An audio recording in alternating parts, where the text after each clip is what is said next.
믿음의 고백 함께 선포하겠습니다. 나는 천지를 지으신 여호와께 복을 받는 자입니다. 아멘. 천지를 지으신 여호와께 복을 받는 우리 성도님들과 가정 그리고 우리 교회 되기를 주님의 이름으로 축원합니다. 우리 옆에 있는 성도님들과 우리 인사 한번 하면서 말씀드릴까요? 좌우 돌아보면서 주님의 이름으로 사랑합니다 이렇게 인사하겠습니다.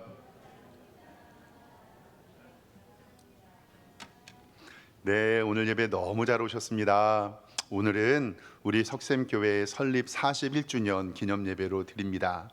지금까지 인도해 주시고 지켜주신 하나님께 감사하고 오늘 설립 기념주일을 통해서 감사패를 전달하고 또한 이렇게 장학금을 수여할 수 있게 하여 주심도 감사합니다. 앞으로 하나님의 교회의 이름으로 선교하고 전도하고 구제하고 장학하며 이웃사랑을 실천하는 복된 교회 되기를 소망합니다. 오늘 우리 교회 설립 41주년이어서 잠깐 우리 성도님들에게 우리 교회 연혁을 좀 보여드리려고 하는데요. 몇 개만 제가 캡처해 왔는데 자세한 연혁은 홈페이지와 교회 소개지에서 보실 수 있습니다. 화면 잠깐 보여주시죠. 41년 전 1983년 5월 2일입니다. 우리 원로 목사님이셨던 김광수 목사님과 사모님께서 성남동 1207번지 2층을 계약하고 예배를 드리셨어요. 그리고 한 달 뒤에 인천 서구 성남동에서 설립 예배를 드렸습니다. 이 설립 예배를 드린 지 벌써 41년이 되었네요. 하나님께서 부흥 주셔서 90년에 성남동에 있던 새 예배당에서 하나님 앞에 예배를 드렸습니다. 그리고 2003년이지요. 그때 하나님께서 오리 왕길동을 품게 해주셔서 지금 이 자리에 이제 21년 전이네요. 이 예배당 부지를 매입했고 오리 왕길동 현재 위치에 매입했습니다. 그리고 10년이 지난 2012년 2월 17일에 예배당 건축 기공 예배를 드리고 2년 동안 성전을 지은 다음에 3월 8일에 2014년에 입당 예배 및 장로 장립식을 거행했습니다. 그래서 이 건물이 이제 딱 10년째 됐습니다. 그리고 나서 2021년 11월 14일에 우리 원로 목사님께서 천국으로 가셨고 그때 이제 준비하고 22년 1월 2일에 제가 부임을 했습니다. 그리고 2024년 오늘 6월 2일에 설립 41주년 기념 예배를 드립니다. 이렇게 하나님께서 지난 41년 동안 우리와 함께하여 주셨고 우리 교회를 든든히 세워주신 줄 믿습니다. 모든 것이 하나님의 은혜고 하나님이 하셨습니다. 그리고 앞으로도 우리 교회를 통해서 하나님이 일하실 것입니다. 우리 이 시간에 지금까지 인도해 주신 하나님께 감사하는 영광의 박수 함께 할까요? 감사합니다. 모든 것이 하나님의 은혜이고 하나님께만 영광 돌립니다. 어떤 것을 기념하고 기억하는 것은 굉장히 중요한 일입니다. 그런데 우리는 그것을 왜 기억하고 왜 기념할까라는 질문을 해야 되죠.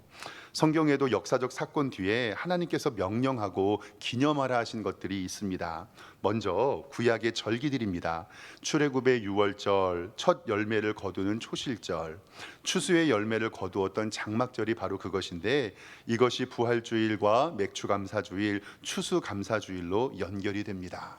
그리고 사건을 기억하는 기념일도 있습니다.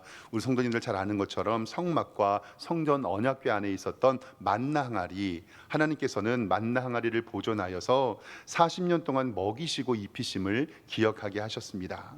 그리고 지난주 말씀을 통해서 너도 광야에 애굽의 종이었던 것을 기억하면서 이웃사랑을 실천하기 위해서 이삭 줍기를 하지 말라고도 말씀하셨습니다.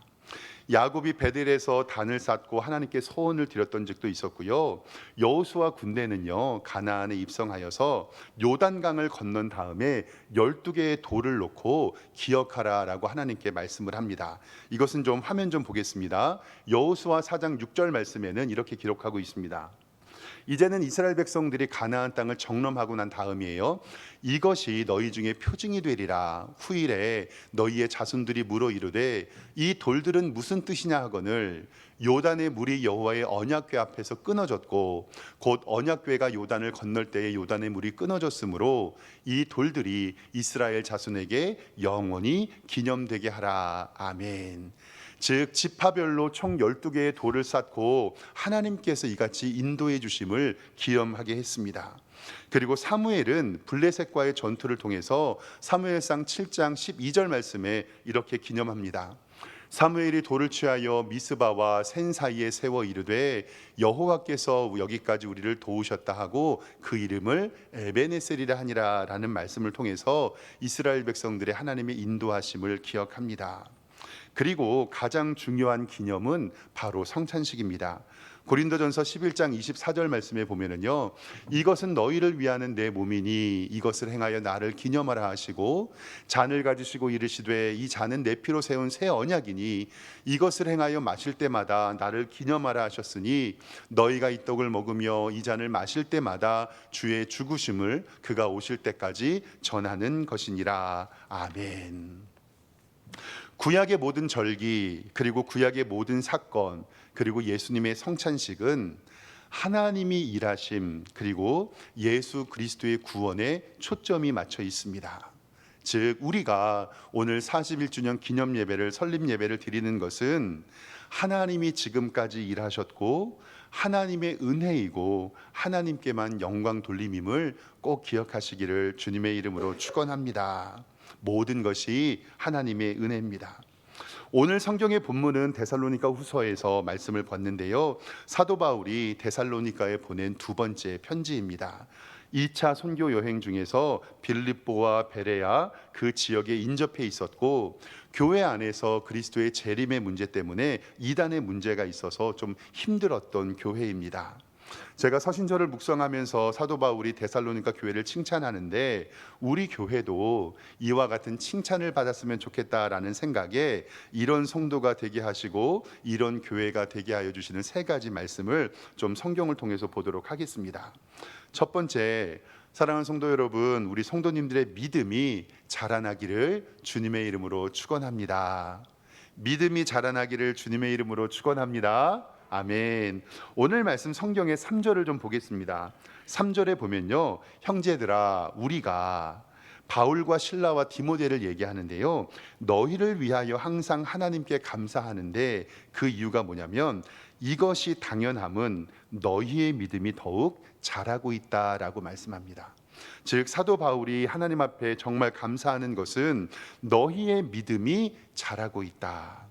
사도 바울이 편지를 쓰는데 들려오는 소식이 성도들의 믿음이 자라고 있다는 것입니다. 목회자의 기쁨 중에 가장 큰 것이 무엇일까요? 바로 성도들의 믿음이 자라는 것입니다. 가끔씩 결혼식이나 교회 행사를 참여할 때 이전 교회 성도님들을 만날 때가 있거든요. 그럼 반갑게 인사를 하죠. 인간관계가 있으니까.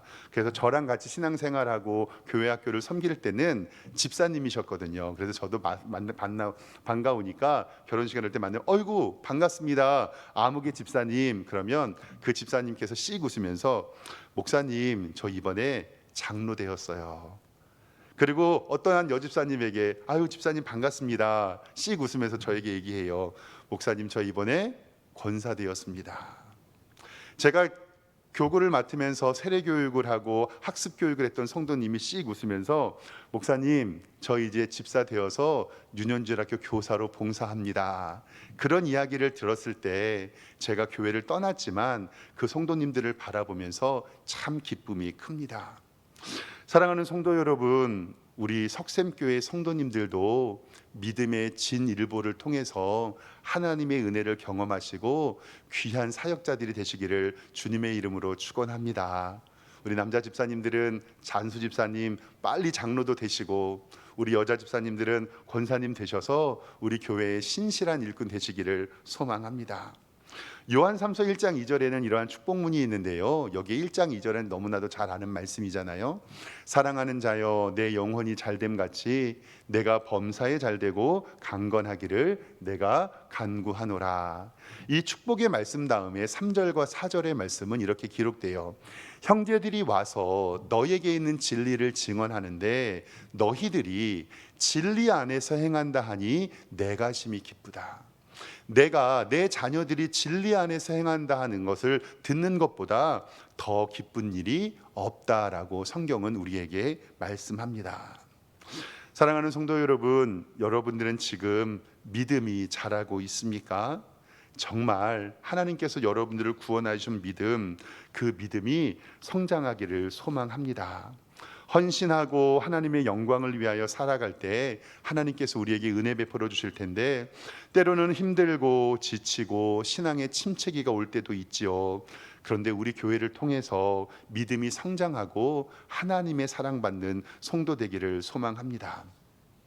가끔씩 부모님들이 아이를 키울 때 젊은 세대들이 이런 이야기를 하는 것을 봐요. 아이들이 3살, 4살, 5살 될 때, 목사님, 우리 자녀들 너무너무 예뻐요. 그래서 딱 그만 컸으면 좋겠어요 라고 얘기를 해요. 딱 그만 컸으면 좋겠다. 근데 사랑하는 성도 여러분, 우리 애들이 3살, 4살 되고 그만큼은 될까요? 안 될까요? 그건 끔찍한 일입니다. 우리 자녀들이 너무너무 예쁘다라는 표현이지, 20살이 되고 30살이 되고 40살이 됐는데도 그거 그대로면 아닙니다. 우리 아이들이 키가 자라고 몸이 자라고 지혜가 자라며 믿음이 자라나야 됩니다. 이것이 바로 바른 성장이지요. 그래서 성경은 예수님의 어린 시절을 누가복음 2장 40절을 통해서 이렇게 말씀합니다. 아기가 자라며 강하여졌고 지혜가 충만하며 하나님의 은혜가 그 위에 있었다. 그리고 예수님은 지혜와 키가 자라가며 하나님과 사람에게 더욱 사랑스러워 가셨다. 사랑하는 성도 여러분, 우리의 자녀들이 육체적으로 성장하고 정서적으로 성장하고 신앙적인 성장함으로 같이 일어나서 우리 이 말씀이 하나님의 풍성한 은혜로 우리 성도님들에게 있기를 소망합니다. 농사를 지으신 어르신들에게 말씀을 들어보면요, 식물을 잘 자라게 하는 방법도 중요합니다. 물 주고 햇볕 비치고 비료를 주는 것도 중요하지만 더 중요한 것이 무엇이냐면 성장에 방해되는 것을 제거해 주는 것이 더 중요하다고 말씀해 주시더라고요.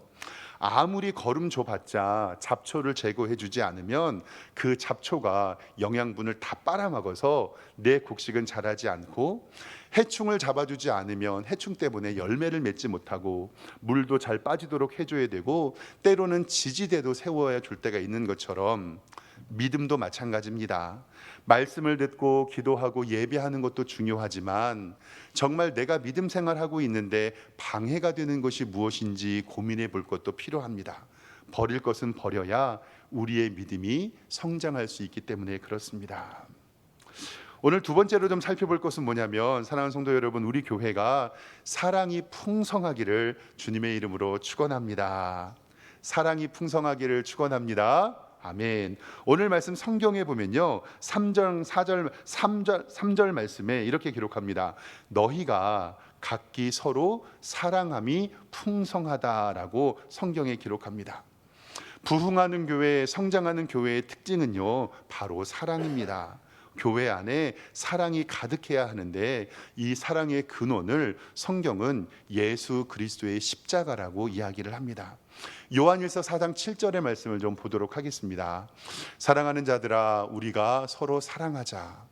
사랑은 하나님께 속한 것이니 사랑하는 자마다 하나님께로부터 나서 하나님의 사랑을 알고, 사랑하지 아니하는 자는 하나님을 알지 못하나니 이는 하나님은 사랑이심이라. 그리고 10절 말씀에 사랑은 여기 있으니 우리가 하나님을 사랑한 것이 아니고 하나님이 우리를 사랑하사 우리 죄를 속하시기 위하여 화목 제물로 그 아들을 우리에게 보내주셨다. 사랑하는 자들아, 하나님이 이같이 우리를 사랑하셨은즉 우리가 서로 사랑하는 것이 마땅하도다. 아멘. 즉 하나님이 하나밖에 없는 아들을 이 땅에 보내서 사랑해 주셨던 것처럼 우리도 그 사랑으로 서로 사랑하라고 말씀합니다. 그래서요, 교회에서 가장 두려워해야 할 것이 뭐냐면, 아유 목사님, 어떤 교회는 사랑이 부족해요. 이것은 정말로 교회가 들어야 될 소리가 아닙니다. 저는 우리 교회가 가장 들어야 할 말, 목사님, 우리 석샘교회는 사랑이 넘칩니다 라는 말을 제일로 많이 듣기를 소망합니다. 우리의 믿음이 자라고 봉사를 하고 헌신하고 예언하는 능력이 있고 방언을 하고 은사가 있어도 하나님의 교회 안에 사랑이 없다면 아무것도 아닙니다. 왜냐하면 고린도 교회가 그랬거든요. 교회 안에 여러 가지 영적인 은사와 체험과 예언과 방언이 있었는데 이런 일들이 많이 일어나는데 이상하게 교회가 망가져요. 근데 그것이 고린도전서 13장 1절에 분명히 기록되어 있습니다.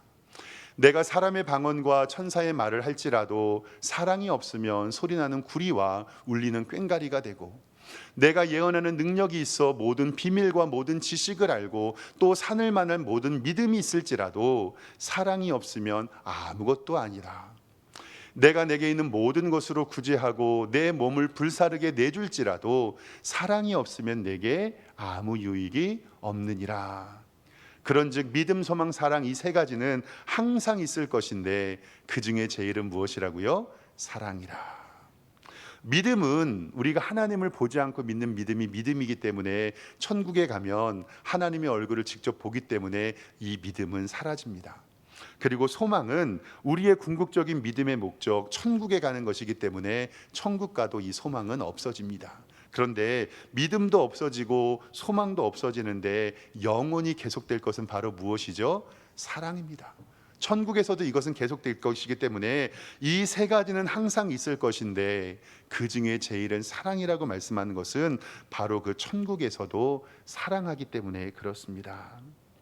내가 아끼고 좋아하는 것을 사랑하는 것은 쉽습니다. 그러나 예수님께서 기도하시면서 하나님, 이 십자가의 잔을 내게서 옮겨 주십시오. 그런데 내 뜻대로 하지 마시고 주님 뜻대로 하옵소서라는 아버지의 뜻대로 해달라고 기도하는 것을 우리는 기억해야 됩니다. 내 뜻은 사랑할 수 없습니다. 좋아할 수 없습니다. 근데 성경은요, 억지로, 의도적으로, 의지적으로 사랑하라라고 우리에게 말씀합니다. 사랑하는 성도 여러분, 힘들지만 성경은 우리에게 사랑하지 못하면 사랑하는 척이라도 하라고 이야기합니다. 사랑의 가면을 쓰라고도 얘기를 하는데요, 그 가면이 우리에게 사랑하는 척 하는 것으로 말미암아서 그 사랑의 가면이 우리의 인격이 되고 우리의 성품이 되고 우리를 사랑의 사람으로 만든다는 것을 꼭 기억하시길 바랍니다. 우리 사랑하는 성도들 여러분들께 정말로 억지로라도 사랑하며 억지로라도 십자가 지을 때 하나님께서 그 사랑을 우리에게 주실 줄 믿습니다.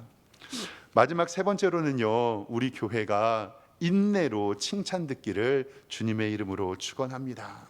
오늘 말씀 4절 성경을 보면은요, 그러므로 너희가 견디고 있는 모든 박해와 환난 중에서 너희 인내와 믿음으로 말미암아 하나님의 여러 교회에서 우리가 친히 자랑하노라. 즉 너희가 박해를 받고 환난 가운데 있지만 너희가 지금 인내하고 있다라는 것을 칭찬합니다.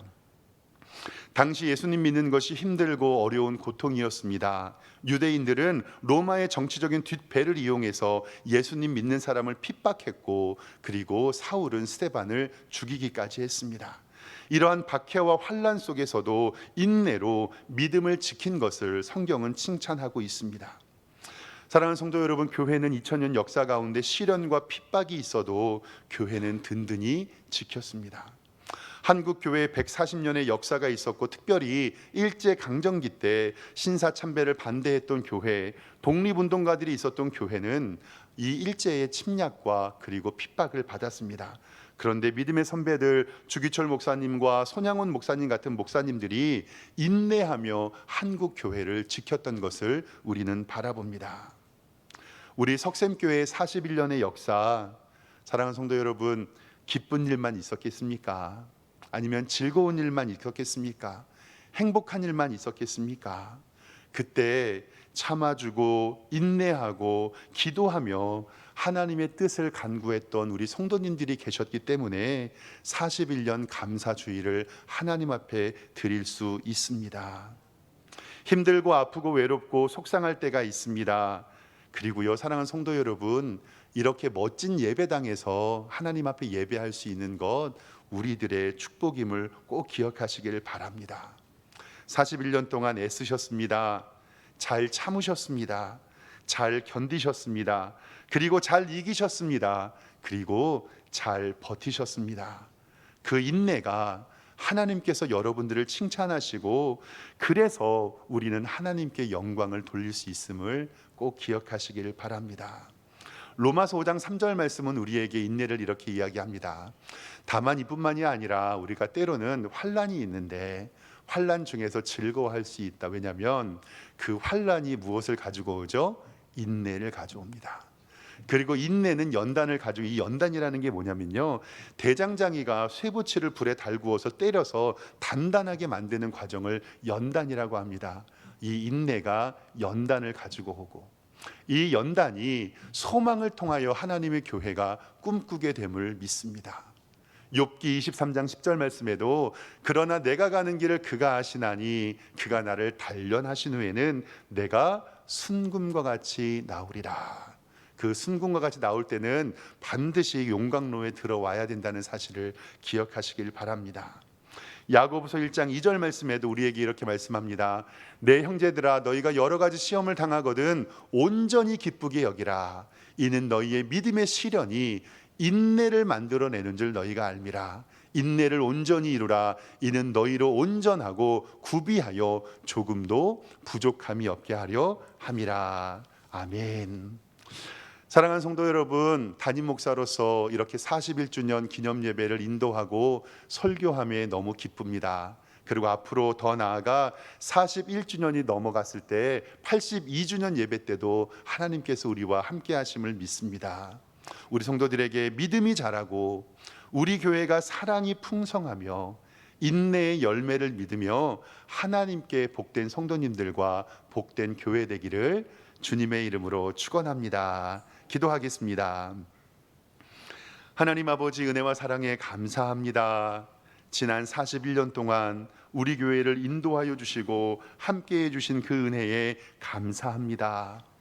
왜 힘듦이 없었고, 왜 괴로움이 없었고, 왜 고통이 없었습니까? 그때마다 믿음이 자라고 사랑이 풍성하며 인내로 하나님 앞에 기도하게 하신 하나님의 은혜를 믿습니다. 이제 우리 성도님들에게 더욱더 믿음이 자라게 하시고 사랑이 풍성하게 하여 주시고 인내의 열매를 거두는 복된 교회로 인도하여 주시옵소서. 예수 그리스도의 이름으로 기도드리옵나이다. 아멘.